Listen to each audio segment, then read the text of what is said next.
My name is Sergeant Christopher James Huffman. I'm from the City of Pensacola Police Department in Pensacola, Florida. And today we're just going to talk real briefly about elementary safety. Some of the things that I've seen over my career in law enforcement of 33 years, things that I had seen as a DARE officer when I was assigned to several elementary schools here in Pensacola, and just give some parents some views of what I have seen with my eyes, and to make sure that this is not repeated in the future. You know, in law enforcement, we don't know our successes. We only know the failures. We can say at the end of the day how many people we've put in jail, how many people were arrested, even how many citations that we wrote, how many cars that we stopped, so on and so forth. We realize that each one of those individuals has a name.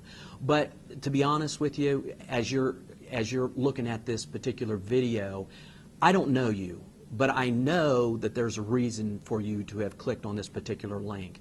And I want you to get some information to understand that some things do happen out there, and we're trying to keep it from occurring in the future.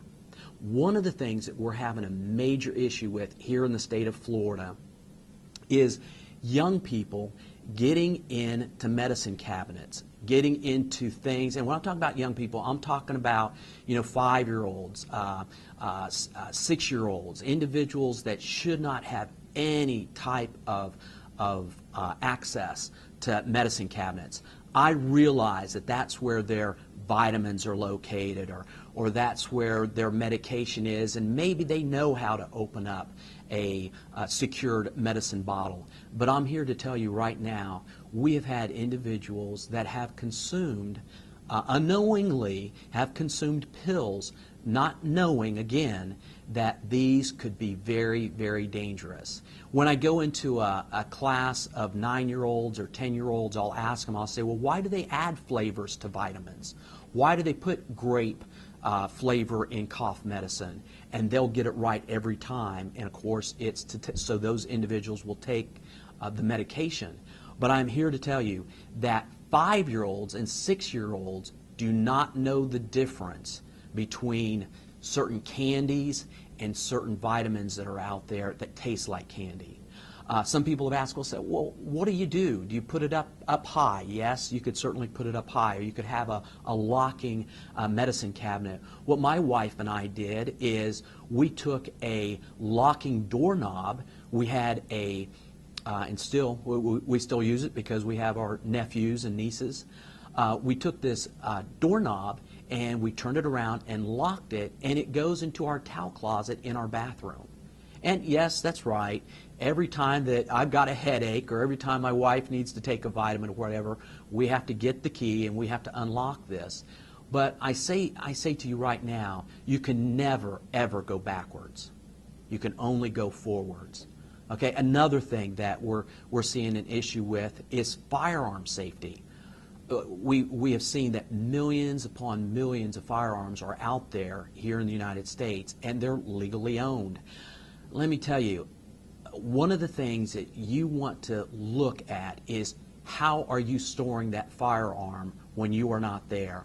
I wish I could come here and tell you, hey, everything that I've ever been associated with law enforcement, with firearms, has always turned out on the positive side. I cannot tell you that. I can tell you names of individuals, young people, that did not reach their 15th birthday because they used a firearm in an inappropriate manner. They need to be secured. Again, you could use that same closet, to secure that firearm if you need to do so. I had a young man that one time was involved in a burglary. He was the victim of a burglary, and came. I happened to be at one of the schools, and he said, hey, I'm following the individual that burglarized my house.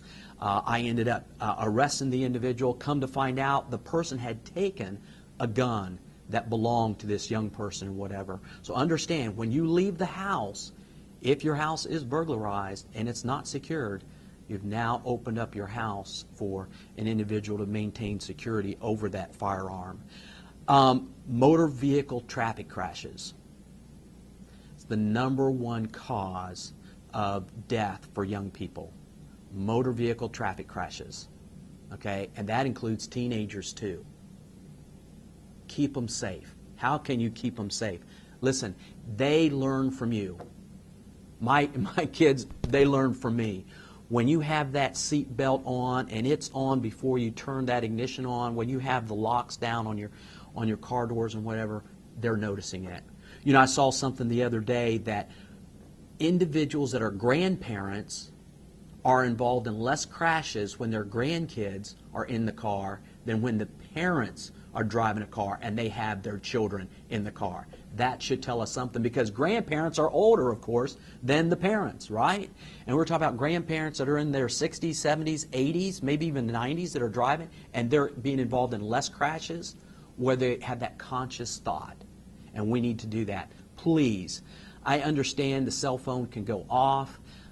Certainly, texting and all that, you know, some states have laws against it. Come on. The best time to prepare is now. Okay? I have a saying, it's better to prepare than to repair. Another thing that, in fact, this is the second cause of death, and it's not just in the state of Florida, it's nationally, and that's drowning. Please, you've got a pool, put up that ladder, secure the back door. One of the things that we have at our house is we have an alarm system. And if that back door opens, or if any window opens, it chimes, so you know, hey, that door is being opened, the house is not secure. So just something to think about. Now they have alarms for swimming pools, you know, that will kick on and off. Certainly, your fence, make sure that that is secure. You certainly don't want a neighborhood child to come into your yard thinking that, you know, they can go ahead and get into the pool. One of the other things that we've done is we have a screen enclosure on our pool, and the doorknob or the latch to the screen door is placed high. So an individual that's 5, 6, 7 years old cannot even reach it to come inside where the pool is. So think about that. A couple other things, and again, when I say this to you, I'm saying it to you, I see the faces. I see the individuals, and I apologize because I'm not looking at the camera now, but it's purposeful. And the reason it's purposeful is because I remember of incidents that have happened, and we don't want those incidents to be repeated. The next incident is fires. Oh, come on, have a plan. Again, have a plan. What would you do if there's a fire? You know, your kids need to know, what is the plan? You know, can I get out of my bedroom window? Where are we supposed to meet if there is a fire? Are we meeting in a neighbor's house? We've got a big tree in somebody's yard or something that we can meet on. Yes, definitely have a plan. And the last one that I want to just talk just real briefly about is that bicycle helmet. Bicycle helmet, I know sometimes as adults we ride those bikes and you're thinking, we don't need that helmet and whatever. Well, I'm here to tell you, hey, hold me to it. I always have my helmet on when I'm out riding a bike. Thank you for your time.